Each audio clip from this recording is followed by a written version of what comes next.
अक्षरा सिंह के तरफ से रहुआ सब लोगों के हाथ जोड़ के प्रणाम करे तानी जा, गोड़ छू के गोड़ लागे तानी। आज इतने समय बाद, एक लंबे अरसे बाद आप सभी लोगों से मिलने का मौका मिल रहा है, इसके लिए तहे दिल से मैं धन्यवाद देना चाहती हूँ माननीय श्री पवन जायसवाल जी का, जिन्होंने मुझे यहाँ पर आमंत्रित किया और आप सभी लोगों से मिलने का एक बार फिर से मौका दिया। जैसे कि आप लोग हमको रील्स में या फोटो में या फिल्मों में या गानों में देखकर खुश होते हैं, अपना आशीर्वाद प्यार दुलार देते हैं, वैसे ही मैं भी तरसती रहती हूँ कि कब मुझे स्टेज शो पर आने का मौका मिले और मैं आप सभी लोगों का दीदार कर पाऊँ, आप लोगों को देख पाऊँ।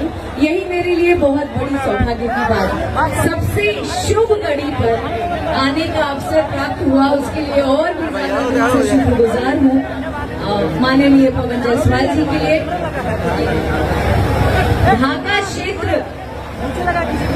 ढाका अभी इन्होंने मेंशन करा है, मैं तो चाह रही थी कि यहाँ पर आज जितने 151 कन्याओं की जो शादी हो रही है, जो विवाह हो रहा है, उस उपलक्ष्य पर हम सभी लोगों को एकत्रित होने का मौका मिला।